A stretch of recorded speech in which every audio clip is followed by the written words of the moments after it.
ये मकान की एक दीवार है। जब सूर्य की रोशनी यहां से इसके ऊपर पड़ती है तो ये अपनी परछाई छोड़ेगी, या फिर सूर्य इसके पीछे जाता जाएगा तो ये अपनी परछाई छोड़ेगी। शाम को आपने देखा हो अपने मकान की, जो ऐसे मकान है और पीछे सूरज है तो वो परछाई आगे आती है, उसी तरह मैं समझाना चाह रहा हूं।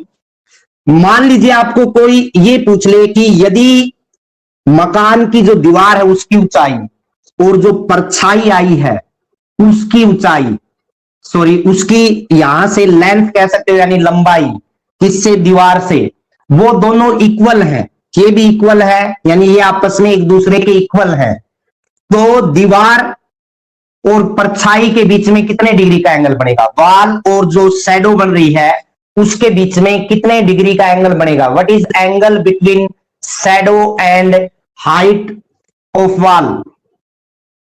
तो एंगल यानी ये थीटा निकालना भैया। मैंने आपको जैसे यहां बता दिया, कोई भी दीवार या पोल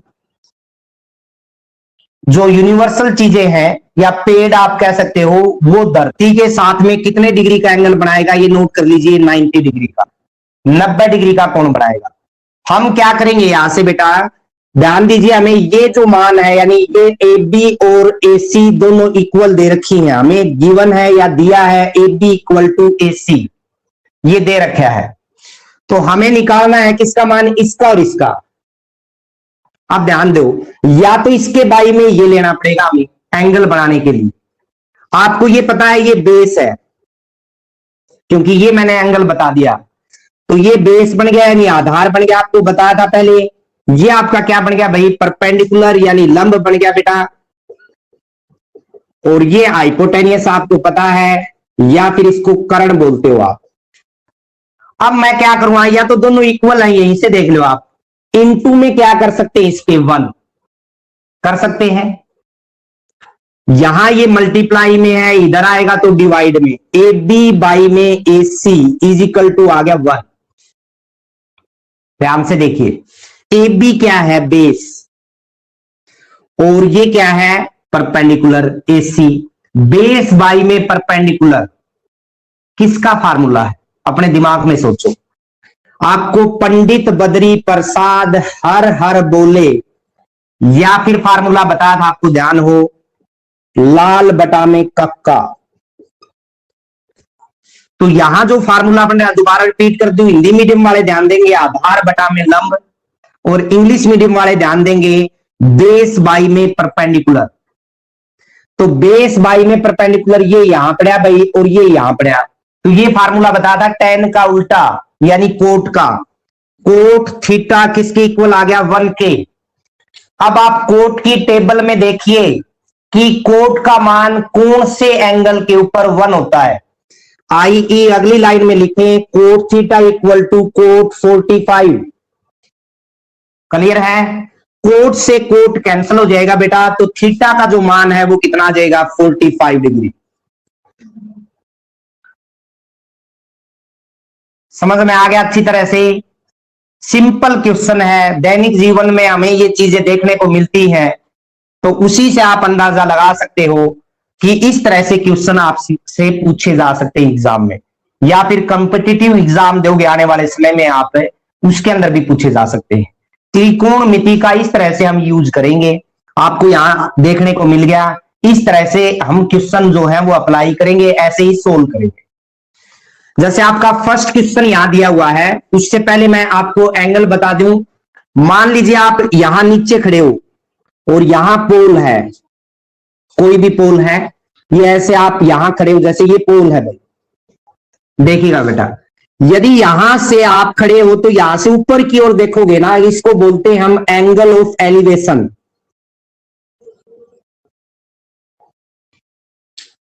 यानी उन्नयन कोण।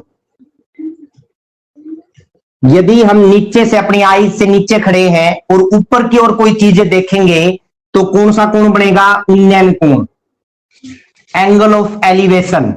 यदि हम छत पे खड़े हैं, मान लीजिए यहां हम खड़े हैं भाई, यहां से नीचे की तरफ देखेंगे यदि, तो ये जो एंगल बनेगा, यहां से देखिएगा ये एंगल बनेगा बेटा, और फिर हम इस एंगल और इस एंगल को इक्वल बताते हैं, कौन सा एंगल होगा? हाँ जी, ये एंगल और ये एंगल इक्वल हो जाएगा। कौन सा एंगल होगा ये आप सोचिए। तो अब ये जो एंगल बन रहा है ना, ये एंगल जो है आपका, वो कौन सा एंगल है? एंगल ऑफ डिप्रेशन, यानी अवनमन कोण। हिंदी मीडियम में इसको बोलेंगे अवनमन कोण। किसी भी चीज के ऊपर चढ़ के, आप छत के ऊपर चढ़ के कोई नीचे चीज देखोगे, जो आपकी आंखें जो कोण बनाएंगी उसको हम बोलते हैं अवनमन कोण। ये अल्टरनेट एंगल हो गए बेटा दोनों, यहां से अंत आंतरिक कोण कह सकते हो आप। और ये वाला जो एंगल है, यहां नीचे से अपनी आंखें जो ऊपर की ओर एंगल बनाएंगी उसको बोलते हैं एंगल ऑफ एलिवेशन, यानी उन्नयन कोण। ये दो कोण हम यूज करेंगे यहां पे, या तो एंगल ऑफ डिप्रेशन या फिर एंगल ऑफ एलिवेशन। ठीक है, इसके बेस पे क्वेश्चन है। पहला क्वेश्चन देखिएगा, एक तो मैंने बता ही दिया बेसिक तौर पे, आपका वो क्वेश्चन आ सकता है एग्जाम में। A circus artist is climbing 20 metre long rope which is tightly twisted and tied from top of a vertical pole to the ground। कोई पोल है बेटा, यहां किसी ने रस्सा बांध रखा है, ये कह सकते हो ये रस्सा है, और यहां बांध के बिल्कुल पोल के साथ बांध रखा है, वो टाइट है बिल्कुल। तो ये क्या था, इसने कहा है 20 मीटर लॉन्ग रोप, यानी ये जो है वो 20 मीटर है भाई, इसकी जो लेंथ दे रखी है, किसकी? रोप की, यानी रस्से की। 20 मीटर लंबा डोर पर चढ़ रहा है। सर्कस का एक कलाकार है, यानी इसे जो रस्सा है इसके ऊपर चढ़ेगा। आपने गेम देखे हो, पहले गांव में आते थे। तो इसके साथ क्या क्या है, यदि भूमि के सतर के साथ, यदि इसके साथ देखिए, जो यहां पोल और यहां रस्से के साथ में जो साइड बन रही है, यदि जो रस्सा है वो धरती के साथ में एंगल बना रहा है कितने डिग्री का? 30 डिग्री का। तो हमें पोल की लेंथ ज्ञात करनी है भाई, लेंथ ऑफ पोल हमें निकालनी है। जैसे ये आप ले लो ए, ये बी ले लिया, और ये क्या ले लिया? सी। एक ये चीज दे रखी है और एक ये चीज दे रखी है। अब ये कैसे निकालेंगे? एसी निकालनी, यानी लेंथ ऑफ पोल।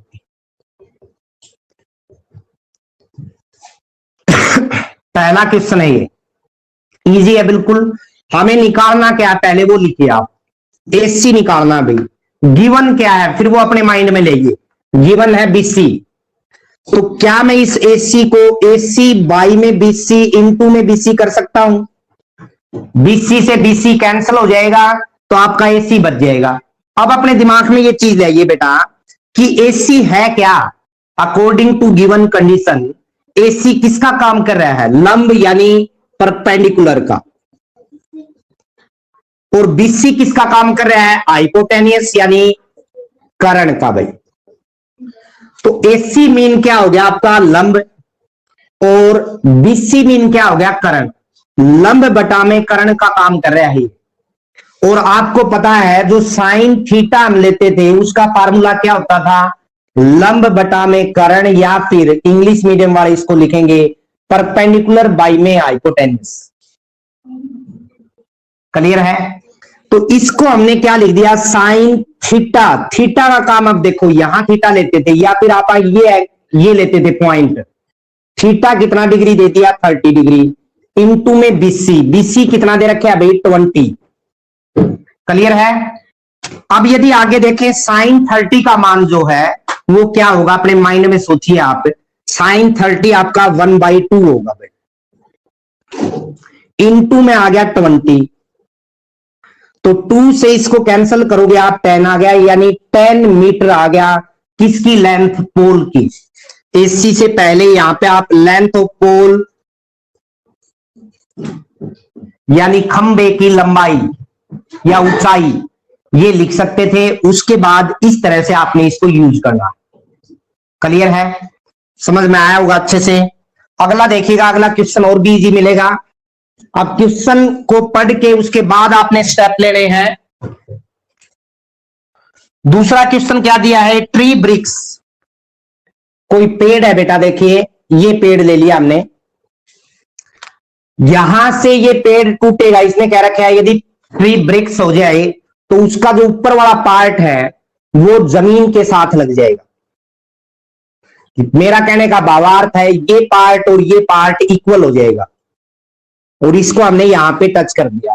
अब जो पेड़ टूटा है, जो टूटा हुआ भाग जमीन के साथ लगा है, उसका डिस्टेंस और पेड़ का जो मूल था, यानी आप इसको मूल बिंदु या पाद बिंदु बोलते हैं हिंदी में, तो हमें दे रखा है ये जो पार्ट है टूटा हुआ भाग, यहां पे 30 डिग्री का एंगल बना रहा है, और साथ में दिया है the distance between the foot of the tree. यहां ट्री के फुट से जो डिस्टेंस दे रखा है, ब्रोकन जो पेड़ हुआ वहां तक का, वो दिया हमें 8 मीटर। कितना दे रखा है? 8 मीटर। और हाइट ऑफ द ट्री चाहिए अपन, तो हाइट ऑफ द ट्री तो ये पूरी है बेटा, ये पूरी। अब इनको नाम दे दीजिए आप। इसको नाम दे दिया आपने बी, इसको ए दे दिया, इसको सी दे दिया और इसको डी दे दिया। पहले आप लिखे हाइट ऑफ ट्री या पेड़ की ऊंचाई, या फिर पेड़ की ऊंचाई किसके बराबर है बेटा? ध्यान से देखिए, पूरा बीडी निकालना पड़ेगा आपको। बीडी को दो भागों में तोड़ सकते हैं हम। देखिए कैसे भाई, बीडी को मैंने लिख दिया बीसी प्लस में सीडी। फिर आप यहां से जो गिवन था कि जो सीडी है वो किसके इक्वल है? CD equal to AC. Given है ये कि पेड़ का जो भाग टूटा था वो नीचे लटका है, जमीन के साथ लगा है, तो यहां पे आपने लिख दिया बीसी प्लस में एसी। आप अब अपने माइंड में सोचिए कि हमें किसकी लेंथ दे रखी है? ए बी की दे रखी है भाई। तो आप क्या करोगे? बीसी बाई में ए बी लोगे, इनटू में ए बी करेंगे बेटा। सिमिलरली एसी बाई में ए बी करेंगे और इनटू में ए बी करेंगे, क्योंकि हमें दोनों का मान तो चाहिएगा। गिवन ए बी है तो ए बी से डिवाइड किया, ए बी से मल्टीप्लाई, कैंसिल करोगे तो वापिस बीसी आ जाएगा। यहां भी ए बी से ए बी कैंसिल करोगे तो एसी आ जाएगा। अब बीसी क्या है आपके पास? देखिए, ये इस ट्रायंगल की बात करें, हमें पता है पेड़ जो धरती के साथ 90 डिग्री का कोण बनाएगा, जो ट्री है वो, तो ये जो है वो किसका काम करेगा? आपको दिखाई दे रहा है परपेंडिकुलर का, यानी लंब का। इसके सामने वाली जो कोण है उसके सामने वाली भुजा मैंने आपको बताई थी परपेंडिकुलर का काम कर रहा है, 30 डिग्री दे रखी है। 90 के सामने वाली भुजा हाइपोटेन्यूस का काम कर रही है, यानी कर्ण का। और ये वाला जो टर्म है ये आपका बेस यानी आधार, लिख सकते हो आप साथ में। बीसी क्या है भाई अपना? देखो यहां से लंब यानी परपेंडिकुलर, बाई में ए बी क्या है बेटा? बेस। लंब बटा में आधार या परपेंडिकुलर बाई में बेस। तो परपेंडिकुलर बाई में बेस, यहां से देखें आप लिख सकते हो साइड में ये बात है कि BC by A B equal to perpendicular by base या फिर लंब बटा में आधार। तो आपका ये फार्मूला बनेगा टेन थीटा का। और टेन थीटा कितना दिया आपको? 30 डिग्री। इनटू में ए बी कितना दे रखे है? 8, प्लस में एसी, एसी किसका काम कर रहा है? हाइपोटेनियस का। अब एसी बाई में ए बी आप यहां लिखोगे हाइपोटेनियस, बाई में आपको दे रखा है ए बी बेस, या फिर कर्ण बटा में आधार। ये फार्मूला बनेगा सिकेंड थीटा का भाई। साइड में रीजन दे सकते हो आप। Secant theta mean secant 30, theta का 30 डिग्री है ना, और ए बी कितना दे रखा है? 8। अब सोचिए tan 30 का मान क्या होता है? 1 बाई में √3 प्लस में 8 इंटू में, यहां देखो सॉरी इंटू में 8 है तो 8 बाई में √3 आ गया, यहां इंटू में 8 था बेटा। प्लस में सिकेंड 30 का मान अपने माइंड में सोचिए, 2 बाई में √3 और इंटू में भी यहां 8 है। ध्यान से देखिए भाई, 8 बाई में √3 प्लस में 16 बाई में √3, 16 एलसीएम सेम है तो ध्यान से देखोगे बेटा, 16 और 8 जो है वो 24 आ गया। 24 को हम क्या लिख सकते हैं? 8 3 जा 24 होता है, और बाई में √3 है भाई। अब अपने माइंड में सोचिए बेटा, क्या हम 3 को √3 इंटू √3 लिख सकते हैं? √3 का स्क्वायर या फिर √3 इंटू में √3, लिख सकते हैं ना। तो एक पार्ट तो कैंसिल हो गया नीचे वाले से, यानी इसको और इसको मैं कैंसिल करूं तो √3 बच गया, यानी जो 8√3 साथ में आ जाएगा, मीटर है तो मीटर, सेंटीमीटर है तो सेंटीमीटर। तो ये आपका आंसर होगा। इस तरह से आपने एक क्वेश्चन करना है।